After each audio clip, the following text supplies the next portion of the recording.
ಸಾಗರ ತಾಲೂಕು. ಈ ದಿನ ತ್ಯಾಗರ್ತಿ ಭಾಗದ ಮಳ್ಳ ಅನ್ನೋ ಪ್ರದೇಶದಲ್ಲಿ ನಾವು ಅಕ್ರಮವಾಗಿ ಜಂಬಿಟ್ಟಿಗೆಯನ್ನ ತುಂಬಿಕೊಂಡು ಸಾಗಿಸ್ತಾ ಇದ್ದುದನ್ನ ನಾವು ದಾಳಿ ಮಾಡಿದೀವಿ. ಇಲ್ಲಿ ಈ ಪ್ರದೇಶದಲ್ಲಿ ಬಹಳ ಹಿಂದಿನಿಂದಲೂ ಕೂಡ ಇಲ್ಲಿ ನೀವು ಕಾಣಬಹುದು, ಬಹಳ ಹಿಂದೆ ಕೂಡ ಇಲ್ಲಿ ಬಹಳ ತಗ್ಗು ಪ್ರದೇಶದಿಂದ ಇದೆ. ಇಲ್ಲಿ ಬಹಳ ಹಿಂದಿನಿಂದ ಕೂಡ ನಮ್ಗೆ ತೆಗೆದಿರುವಂತದ್ದು ಕಂಡು ಬರ್ತಾ ಇದೆ. ಈ ಒಂದು ಭಾಗದಲ್ಲಿ ಇವತ್ತು ಕೂಡ ಅಕ್ರಮವಾಗಿ ಸಾಗಾಟ ಮಾಡ್ತಾ ಇದ್ದಿದ್ದು ನಮ್ಮ ಗಮನಕ್ಕೆ ಬಂದು ತಕ್ಷಣ ನಾವು ದಾಳಿ ಮಾಡಿದೀವಿ.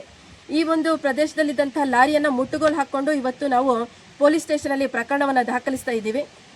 ಜೊತೆಗೆ ನಾನು ಎಲ್ರಿಗೂ ಏನಪ್ಪ ಹೇಳೋದು ಅಂದ್ರೆ, ನಮ್ಮ ಸಾಗರ ತಾಲೂಕಿನಲ್ಲಿ ಎಲ್ಲಿಯೂ ಕೂಡ ಈ ರೀತಿ ಅಕ್ರಮವಾಗಿ ಮರಳು ಸಾಗಾಟ ಇರಬಹುದು, ಜಂಬಿಟ್ಟಿಗೆ ಸಾಗಾಟ ಇರಬಹುದು, ಯಾವುದನ್ನು ಕೂಡ ನಾವು ಸಹಿಸೋದಿಲ್ಲ. ನಿರ್ದಾಕ್ಷಿಣ್ಯವಾಗಿ ನಾವು ಕಾನೂನು ಕ್ರಮವನ್ನ ತಗೊಳ್ತೇವೆ. ನಮ್ಮ ಸಾಗರ ತಾಲೂಕಿನಲ್ಲಿ ಎಲ್ಲಿಯೂ ಕೂಡ ಈ ರೀತಿಯಾಗಿ ಅಕ್ರಮವಾಗಿ ಸಾಗಾಟ ನಡೆಸಲಿಕ್ಕೆ ನಾವು ಖಂಡಿತ ಬಿಡೋದಿಲ್ಲ.